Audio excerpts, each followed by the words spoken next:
नमस्कार, स्वराज एक्सप्रेस में आप सभी का स्वागत है। मैं हूं आपके साथ ऋषभ सोनी और लेकर आया हूं हमारा खास कार्यक्रम बिग डिबेट। चुनावी साल में मध्य प्रदेश में सरकारी कर्मचारियों ने सरकार के खिलाफ मोर्चा खोल दिया है। अपनी मांगों को लेकर कई विभाग के कर्मचारी संगठन सरकार की सिरदर्दी बढ़ाने में लगे हुए हैं। इस पर हम ज्यादा चर्चा करेंगे, लेकिन उससे पहले देख लेते हैं एक रिपोर्ट।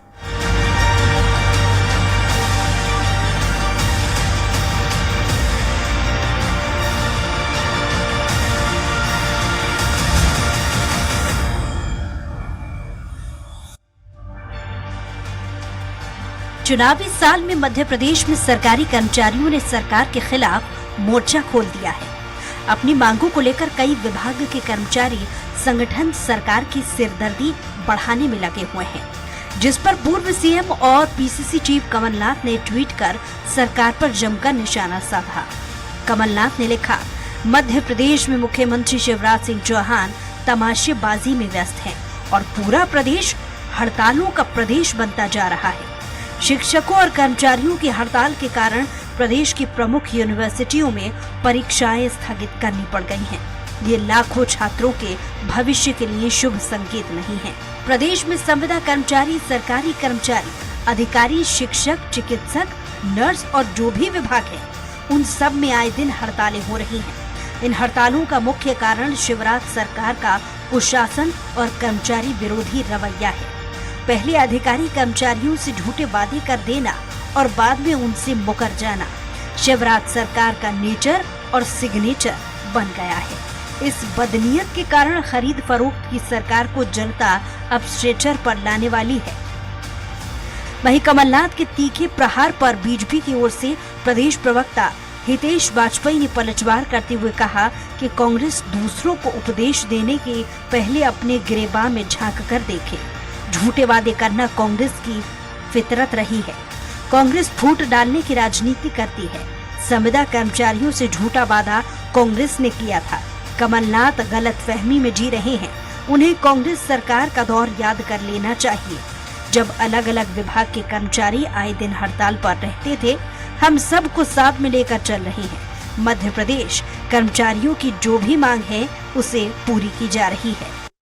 तो क्या हड़ताल से निकलेगा हल? मध्य प्रदेश में इन दिनों हड़ताल हर विभाग में देखने को मिल रही है, लेकिन सरकार इससे जूझने की कोशिश कर रही है, हल निकालने की कोशिश कर रही है। विपक्ष एक तरफ हावी हो रहा है, जहां कई सारे आरोप लग रहे हैं, तो कहीं ना कहीं विभाग के तमाम कर्मचारी भी इस ओर ध्यान भटकाने के लिए खड़े हुए हैं, ध्यान आकर्षित करने के लिए खड़े हुए हैं कि सरकार कहीं ना कहीं उनकी सुध ले।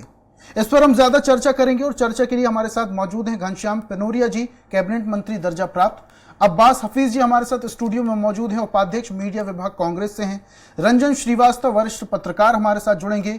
सुधीर नायक, संरक्षक, मंत्रालय कर्मचारी संघ मध्य प्रदेश। सबसे पहले मैं रुख करूंगा अब्बास जी की ओर। अब्बास साहब, जिस तरीके से इन दिनों मध्य प्रदेश में देखने को मिल रहा है, हर वर्ग हड़ताल के जरिए, आंदोलन के जरिए, चेतावनी के जरिए, चक्काजाम के जरिए सरकार से अपनी मांगे मनवाने के लिए खड़ा हुआ है, और सरकार को वो मांगे माननी भी चाहिए, क्योंकि एक लंबा वक्त हो गया है। लेकिन सरकार इस ओर अक्सर देखा गया तब ध्यान देती है जब चुनाव आने लगते हैं, और सरकारी कर्मचारी भी तब अपनी आवाज ज्यादा बुलंद करते हैं जब चुनाव आने लगते हैं। सबसे पहली बात यह है ऋषभ जी कि ये मांग उनका अधिकार है। एक लंबे समय से ये लंबित है और उसके लिए आज वो मजबूर हैं। आज ही नहीं, दिखा जाने लगता है ज़्यादा। मुझे लगता है हम ऐसा कहें तो शायद उचित होगा कि वो दिखाया जाता है ज़्यादा, दिखते हैं ज़्यादा, क्योंकि चुनावी मोड में हम चले गए होते हैं। लेकिन ये मांगें निरंतर हैं। इन मांगों के ऊपर सरकार का कोई प्रतिनिधि आके बीजेपी की सरकार की तरफ से एक आश्वासन दे देता है, उस चीज़ को टाल देता है। 6 महीने के लिए बात टल जाती है, पर ये पिछले 20 सालों से, 2 दशक से यही हाल चल रहा है। आज संवादहीनता की वजह से ये चीज़ें और मुखर होकर सामने आ रही हैं। सरकार से प्रताड़ित हैं कर्मचारी, सरकार से प्रताड़ित हैं शिक्षक, सरकार से प्रताड़ित है हर वर्ग। ये बीजेपी की सरकार के 20 साल का रिपोर्ट कार्ड है, 2 दशक का रिपोर्ट कार्ड है। और आज जब कोई अपनी आवाज़ उठाता है, आवाज़ बुलंद करता है, तो उसकी आवाज़ दबाने का हर संभव प्रयास किया जा रहा है। इस प्रदेश के न जाने कितने कर्मचारियों के परिवार होंगे जो आज उस पीड़ा से गुजर रहे हैं, जिस पीड़ा से शायद बीजेपी के नेता कभी गुजरते नहीं हैं। और इसी चीज़ को लेकर आज ये मुद्दा बनाया जाता है कि ये लोग तो प्रेशर पॉलिटिक्स कर रहे हैं, ये तो कर्मचारी संगठन जो हैं ये सिर्फ सरकार को एक तरह से ब्लैकमेल करने की बात कर रहे हैं। तो ये सारी की सारी चीज़ें दबाने की ही प्रक्रिया है। मैं याद है हम आपके चैनल के ऊपर डिबेट कर रहे थे एक बार अभी कुछ वक्त पहले, बेरोजगार जो युवा था वो मध्य प्रदेश की राजधानी में आया था, उसको वो लाठी चार्ज का सामना करना पड़ा था, लाठियों से मारा गया था, उसको पीटा गया था शिवराज सरकार की पुलिस ने। तो ये हालात कब तक चलेंगे और ये बद से बदतर होते जाएंगे। तो जितने वो परिवार हैं आज वो अफसोस करते हैं कि ये प्रदेश के अंदर बीजेपी की सरकार लाठीचार्ज की बात कर रहे हैं, उस दौरान जो युवा थे वो भी कहीं ना कहीं कानून तोड़ रहे थे, उन्हें कंट्रोल करने के लिए पुलिस एक्शन मोड में तो कहीं ना कहीं आएंगी। वापस मैं आऊंगा आपके पास, सुधीर नायक जी की ओर मैं बढ़ूंगा। सर, आपसे ये समझना चाहेंगे इन दिनों मध्य प्रदेश में जो विरोध देखने को मिल रहा है, तमाम विभाग के कर्मचारी सड़कों पर उतर रहे हैं, अपनी मांगों को मनवाने के लिए सरकार पर प्रेशर डाल रहे हैं, दबाव डाल रहे हैं। सरकार को वो बातों पर ध्यान देना भी चाहिए, लाजमी भी है, लेकिन ये वक्त को ध्यान में रखते हुए जबकि चुनाव नजदीक है, 2023 के साल में अंत में चुनाव होने वाले हैं, और अब ये क्या जो सरकारी विभाग के कर्मचारी हैं, अब ये जो स्वर्ण अवसर आया है इसे नहीं खोना चाह रहे हैं? देखिए, इसमें स्वर्ण अवसर वाली बात नहीं है। कर्मचारी तो हमेशा अपनी मांग उठाता है, लेकिन कर्मचारी को भी अब ये लगने लगता है कि हमारी बात जब चुनाव नजदीक आता है तभी सुनी जाती है। कुछ सालों से, कुछ चुनावों से ये परंपरा बन गई थी, लेकिन इस बार हम एक बड़ा अनोखा ट्रेंड देख रहे हैं कि चुनाव नजदीक होने के बाद भी नहीं सुनी जा रही। इसके पहले कम से कम ये होता था कि चुनावी वर्ष में तो कम से कम बात सुनी जाती थी।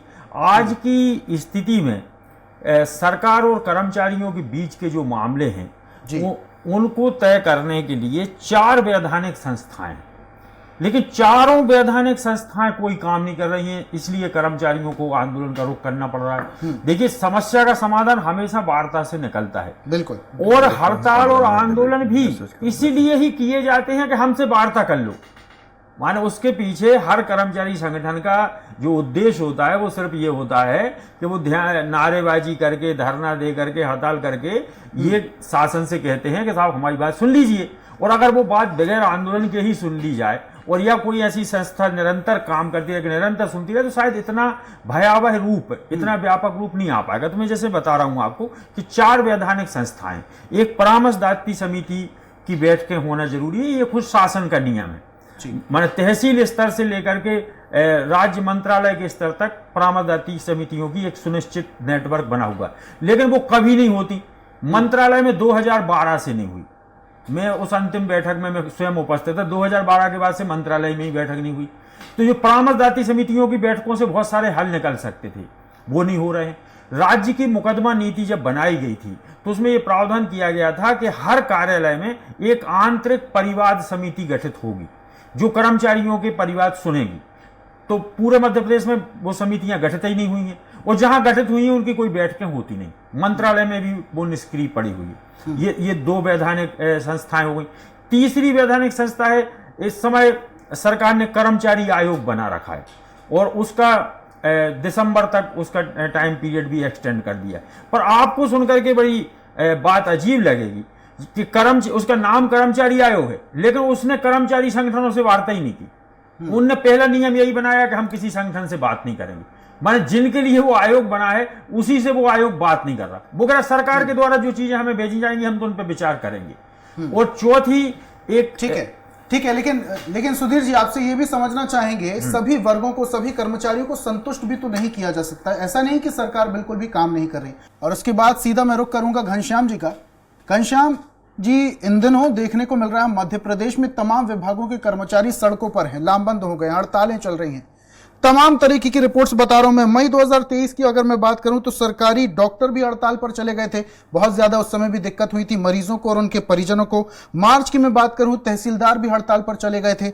अब अगर मैं बात करूं शिक्षकों और कर्मचारियों की, कहीं ना कहीं यहां पर छात्रों के भविष्य का भी सवाल है। सरकार कर क्या रही है आखिर? लंबा वक्त हो गया है बीजेपी सरकार को यहां पर प्रदेश में राज करते हुए, लेकिन अगर ऐसी स्थितियां बन रही हैं कि युवाओं को, कर्मचारियों को सड़कों पर उतरकर अपनी मांगों को मनवाने के लिए सरकार पर दबाव डालना पड़ रहा है, तो सरकार को भी तो विचार करना चाहिए।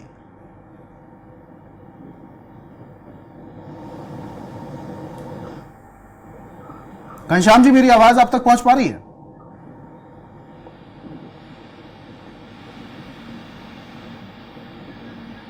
लगता है घनश्याम जी तक हमारी आवाज नहीं जा रही, कोई तकनीकी समस्या। वरिष्ठ पत्रकार भी हमारे साथ जुड़े हुए हैं, रंजन जी। रंजन जी, मध्य प्रदेश में इन दिनों देखने को मिल रहा है हड़तालें बहुत ज्यादा हो रही हैं। हर विभाग के कर्मचारी सड़कों पर उतर रहे हैं। अभी शिक्षक कर्मचारियों की अगर मैं बात करूं तो वो भी अपना विरोध प्रदर्शन कर रहे हैं, सरकार से लंबे वक्त से मांगे कर रहे हैं, सरकार पर दबाव बनाने की कोशिश कर रहे हैं। क्या लगता है आपको कि ये जो मांगे हैं ये जायज हैं, पहले ही सरकार को मान लेनी चाहिए थी, या फिर अब जो कर्मचारी और शिक्षक दबाव बना रहे हैं ये देखते हुए कि 2023 में चुनाव है, सरकार कहीं ना कोई एक्शन तो लेगी? ऋषभ जी, पिछले कई चुनाव से देखा जा रहा है कि जब चुनाव आते हैं, जब सुधीर नायक जी बोल रहे थे, सही बोल रहे थे कि कर्मचारियों को लगता है चुनावी साल है और वोट के लिए, क्योंकि कर्मचारियों की संख्या बहुत बड़ी है, 7.5 लाख के आसपास है, और भी इसके अलावा कर्मचारी हैं, परिवार के लोग उनके रिश्तेदार हैं, तो ये बड़ी संख्या है। कर्मचारियों का रोल चुनाव में बहुत ही इम्पोर्टेंट होता है। तो उनको लगता है कि यही समय है कि जब अपनी डिमांड पूरी करवा सकते हैं धरना आंदोलन से। पिछले 4 साल में सुनी नहीं गई है, नंबर 1। नंबर 2, जो डिमांड कर्मचारियों की है वो है क्या? क्योंकि अगर गवर्नमेंट खुद बोल रही है कि हम डीए बढ़ाएंगे और डीए टाइम पे नहीं बढ़ रहा है, तो कर्मचारी गलती तो है नहीं। जो वेतन आयोग है वो सरकार बनाती है, आप उसको वेतन आयोग का एक प्रॉमिस करते हैं, तो अगर वो जो प्रॉमिस्ड वेतन नहीं दे पा रहे हैं तो गलती कर्मचारी की है नहीं। बहुत से पद खाली पड़े, सरकार का फंड नहीं है, ये अपनी जगह जस्टिफाइड हो सकता है कि कोरोना के बाद स्थिति खराब हुई है सरकारों की। और अगर आप देखेंगे जो पेंशन में दिक्कतें आ रही हैं, पेंशन में आप एक चीज बताना चाहूंगा आपको कि जो सेंटर का है और जो स्टेट का है कहीं 9% का अंतर है। जो महंगाई राहत की बात हो रही है, सरकार का वादा है कर्मचारियों से कि जो केंद्र का जो महंगाई भत्ता, महंगाई राहत वैसे देंगे। तो अगर प्रॉमिस जो आप नहीं कर पा रहे हैं तो कर्मचारी सड़क पे आएंगे। ये अलग बात है कि व्यक्ति के संकट है, कोरोना का दिक्कत है, कई दिक्कत है, लेकिन कर्मचारी की बात को नाजायज नहीं ठहराया जा सकता है, मुझे ऐसा लगता है। ठीक है, आऊंगा आपके पास वापस से रंजन जी। घनश्याम जी, मेरी आवाज आप तक पहुंच पा रही है? ठीक है घनश्याम जी, मेरा सवाल यह था, मध्य प्रदेश में इन दिनों जो सरकारी कर्मचारी हैं लामबंद हो गए, लंबे वक्त से अपनी मांगों को लेकर सरकार से बातचीत कर रहे हैं लेकिन मांगे पूरी नहीं हो रही। अब जब 2023 चुनाव का वक्त है, अब ये कर्मचारी भी लामबंद हो गए, सड़कों पर उतर रहे हैं, इससे कहीं ना कहीं बहुत सारी चीजें प्रभावित हो रही हैं। मई 2023 की मैं बात कर रहा हूं, सरकारी डॉक्टर हड़ताल पर गए, मरीज परेशान हुए, उनके परिजन परेशान हुए। मार्च में तहसीलदार हड़ताल पर गए, शासकीय कामकाज पूरी तरीके से ठप हो गया। अब शिक्षक और कर्मचारी हड़ताल पर है, कहीं ना कहीं जो छात्रों का भविष्य है अधर में लटका हुआ है। सरकार को इस ओर ध्यान देना चाहिए। देखिए, सरकार ध्यान देती है और ध्यान दे भी रही है। मैं निवेदन करना चाहता हूँ, अभी हमारे कांग्रेस के बंधु कह रहे थे, तो ये कर्मचारियों को सम्मान देने का काम ये केवल भारतीय जनता पार्टी सरकारों में ही हुआ है। कांग्रेस ने तो कर्मी बना रखे थे, कर्मी, शिक्षा कर्मी, फलाने कर्मी। भारतीय जनता पार्टी ने नहीं किया। इनके जमाने में पूछो कितनी तनख्वाह मिलती थी, शिक्षा कर्मी बनाई थी उन लोगों ने, और आज हम कितनी तनख्वाह दे रहे हैं। ये कहना असल गलत है। कांग्रेस का बयानबाजी है, कांग्रेस केवल आरोप लगाने का काम करती है और झूठे वादे करने का काम करती है। झूठे वादे कर करके केवल जो सत्यवाद दिखाना ये कांग्रेस का काम है, उससे जनता उनको नकारती है और आने वाले समय में जनता नकारेगी। कर्मचारी तो हमेशा भारतीय जनता पार्टी की रीति नीतियों से, उनकी भाजपा की सरकारों की रीति नीतियों के साथ में खड़ा रहता है। माफ कीजिएगा घनश्याम जी, आपको बीच में रोक रहा हूं, लेकिन उतना कल्याण कभी कांग्रेस के जमाने में नहीं हुआ। आप देखिए, कांग्रेस की सरकारें रही तो क्या क्या हालत थी कर्मचारियों की। ठीक है, लेकिन घनश्याम जी, कांग्रेस की तरफ से तो ये भी बातचीत सामने आ रही है कि मुख्यमंत्री जी ने सत्ता में आने से पहले बहुत सारे दावे और वादे कर दिए, सत्ता में जैसे ही आए अपनी बातों से मुकर गए। इसी को लेकर अब विवाद फसाद हो रहा है। नहीं, कांग्रेस, भारतीय जनता पार्टी जो वादे करती है, जो कहती है उसको पूरा करने का काम करती है। कांग्रेस ने भी तो वादे किए थे, हम 2 लाख। ठीक है घनश्याम जी, लेकिन मध्य प्रदेश को आप ही शांति का टापू कह रहे हैं, लंबे वक्त से आप कह रहे हैं मध्य प्रदेश शांति का टापू है, लेकिन अब वो शांति का टापू रहा नहीं, अब वो प्रदर्शन का टापू धीरे धीरे बनता जा रहा है। नहीं, देखिए, मैंने कहा ना, अभी जो वार्तालाप चल रही थी, मैं ये था ना कि चुनावी माहौल आता है तो कुछ ना कुछ अपने उसके लिए लोग तैयारी करते हैं, खड़े भी होते हैं, और ये उनका संविधान के तहत अधिकार भी है, मांग रखना भी चाहिए। सरकार उन मांगों पर विचार भी करती है और उनको पूरा भी करती है। लेकिन ऐसा नहीं है कि सरकार संवेदनशील नहीं है। हमारे माननीय मुख्यमंत्री जी सबको, प्रधानमंत्री जी का जो सुना, सबका साथ सबका विकास सबका कल्याण, ये करती है। कर्मचारियों के कल्याण के लिए हमारी सरकार काम करेगी। ठीक है घनश्याम जी, आपके पास वापस से आऊंगा। अब्बास जी, पूरी बात आपने घनश्याम जी की सुनी। सरकार इस ओर ध्यान भी देती है, कर्मचारियों की सुनती भी है और उन पर बातचीत करने के बाद अमल भी करती है बातों पर। घनश्याम जी बीजेपी के नेता हैं और विधायक भी रहे हैं, सदन का भी तजुर्बा है इनको, तो ये अच्छे से जानते हैं कि इनकी सरकार ने कितना काम किया और कितना नहीं किया। लेकिन ये मजबूर हैं आज बताने के लिए, सरकार का पक्ष रखने के लिए, क्योंकि ये इनका काम है। आज अगर काम किया होता तो क्या ये हर एक वर्ग सड़कों पर होता? क्या हर एक वर्ग इतना बेकार है, उसके पास इतना समय है ज़्यादा कि वो अपने समस्याओं को और बढ़ाने में लगा हुआ है, संघर्ष करने में लगा हुआ है? ये तो कोई राजनीति से प्रेरित लोग नहीं हैं, ये तो राजनेता भी नहीं हैं, ये तो राजनीतिक परिवारों से भी नहीं हैं। अपने अधिकारों की लड़ाई लड़ने के लिए सड़क पर उतरने को मजबूर इसलिए हुए हैं क्योंकि आज इस महंगाई के दौर में इनके लिए घर चलाना मुश्किल हो चुका है। लेकिन इस बात को संवेदनशीलता से सुनने की ज़रूरत थी। इन्होंने संवादहीनता के रास्ते बंद खोल दिए और संवाद जो होना था उसके रास्ते बंद कर दिए। सुनिए, कमलनाथ जी कहते हैं, माननीय मैं यही कह रहा हूँ, कमलनाथ जी कहते हैं, सुनिए तो कमलनाथ जी कहते हैं कि आज चर्चा कीजिए कम से कम। जब कमलनाथ जी मुख्यमंत्री बने, हम लोगों को आज ज्यादा पुरानी बात नहीं है, नूरिया जी, ना मैं बोल पाऊंगा ना आप बोल पाएंगे। अपने समय पर आप बोल लीजिए, समय बोल लूंगा। मैं आपको धैर्य से सुन रहा था, आप भी सुन लीजिए, फिर आप जवाब दे दीजिएगा।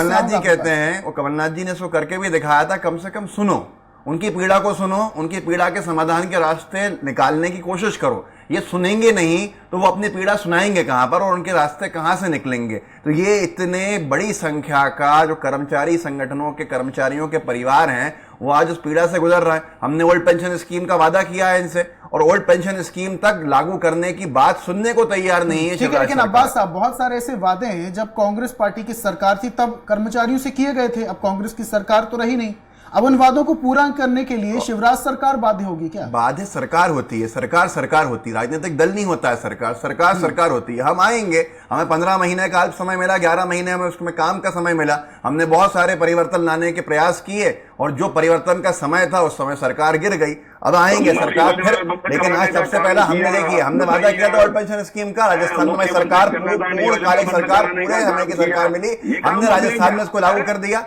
छत्तीसगढ़ की सरकार हमारी एक ही साथ बनी थी, आज हमारे पास सरकार है, हमने वहां कर्मचारियों के लिए ओल्ड पेंशन स्कीम को लागू कर दिया। तो हमने तो अपने वादे जिस जिस राज्य में पूरा समय मिला वहां लागू किए, लेकिन यहाँ पे अनैतिकता के साथ सरकार गिराने वाले ये कम से कम कर्मचारी हैं, उनको ठगने का काम तो ना करें। तो हमें जहां तीनों राज्य हमें एक साथ मिले थे, उन 2 राज्यों में हमारे काम पूरे हो रहे हैं। ये राज्य आपके हाथ में, आप देख लीजिए। अब्बास जी, घनश्याम जी, समय की बात है और भी मेहमान हमारे साथ जुड़े हुए हैं। सुधीर जी, क्या कहेंगे? पूरी बात आपने अब्बास जी की भी सुनी, घनश्याम जी की भी सुनी, इस पर क्या विचार आप रखेंगे? क्या शिक्षक कर्मचारियों की मांगे जायज है? मेरा निवेदन सुनिएगा, सरकार हमने नहीं गिराई है। घनश्याम जी, आपके पास वापस से आऊंगा, समय की बात है, बहुत सारे मेहमान हमारे साथ जुड़े हुए हैं। घनश्याम जी, आपके पास वापस से आऊंगा। सुधीर जी, अपनी बात रखिए। देखिए, मैं राजनीतिक विवाद में नहीं पड़ना चाहता, ना मैं कांग्रेस की बात, ना बीजेपी रात में। कर्मचारी नेता के नाते मैं अपनी बात कह रहा हूँ कि मध्य प्रदेश पूरे भारत में एकमात्र राज्य है जहां पे पिछले 7 साल से पदोन्नतियां बंद है। भारत के किसी भी राज्य में पदोन्नति बंद नहीं है, केवल मध्य प्रदेश में। घनश्याम जी, शांत हो जाइए। मध्य प्रदेश एकमात्र ऐसा राज्य जब पिछले 7 साल से पदोन्नतियां नहीं हो रही। हजारों कर्मचारी बगैर पात्र होते हुए भी बगैर पदोन्नति पाए रिटायर हो गए। दूसरा, ये पुरानी पेंशन का मामला है, ये वास्तव में न्यायोचित है। 50,000 60,000 रुपया तनख्वाह पाने वाला व्यक्ति और उसकी पेंशन बन रही है 700 रुपया 800 रुपया, उसमें वो बुढ़ापे में कैसे खर्चा चलाएगा? तीसरा, बहुत सारे संवर्ग ऐसे हैं जिनको जब संविलियन किया गया तो उनकी पिछली वरिष्ठता नहीं दी गई, तो वरिष्ठता बहाली एक बहुत बड़ा, उनके 18 20 साल की सीनियरिटी चली गई, उनकी नौकरी हो गई है 25 साल, लेकिन सरकारी रिकॉर्ड में आज केवल 5 साल की मानी जा रही है। तो पुरानी पेंशन की बहाली, पदोन्नति के लिए तत्काल हल निकाला जाए, पदोन्नति ही तो सबसे बड़ा सरकारी नौकरी का एक आकर्षण होता है, मोटिवेशन का वही बिंदु होता है। उसी के चक्कर में आदमी सेवा करता है कि हम कल को पदोन्नत होंगे और बड़े पद पे पहुंचेंगे। चलिए ठीक है सुधीर जी, वापस से आऊंगा। रंजन जी, पूरी बात आपने सुनी, क्या लगता है सरकार युवाओं के लिए, कर्मचारियों के लिए सोचती है या फिर सिर्फ और सिर्फ ये चुनावी फंडा है? अगर मैं पुरानी बात करूं तो ग्लोबल इन्वेस्टर समिट किया गया था, रोजगार मेला लगाया गया था, अभी शिवराज सरकार ने एक नई स्कीम भी निकाली है, सीखो कमाओ योजना। जहां तक युवाओं की बात है तो सरकार को मुझे लगता है राहकीजम बंद करना चाहिए। एक लॉन्ग टर्म में आपको सोच रखना पड़ेगा। आप भोपाल है, इंदौर है, कहीं है, छोटी बात बता रहा हूँ आपको, वो सामान्य बात है। आप कहीं इंडस्ट्री में चले जाए, गोविंदपुरा वहां चले जाइए, स्किल्ड लोग नहीं मिलेंगे आपको। इंडस्ट्रीज वेट कर रही हैं कि स्किल्ड लोग मिले हमें, ठीक है। स्किल कौन बनाएगा? स्किल गवर्नमेंट और प्राइवेट सेक्टर। तो इसमें गवर्नमेंट बार बार वादे तो करती है कि हम स्किल बनाएंगे, स्किल पार्क खोलेंगे, लेकिन जिस संख्या में अगर आप कर लोग कुछ नहीं चाहिए, उनको स्किल बनाना है, आपने बना दिया तो काम खोज देंगे। यहाँ तक तो सरकार की जिम्मेदारी पूरी हो सकती है।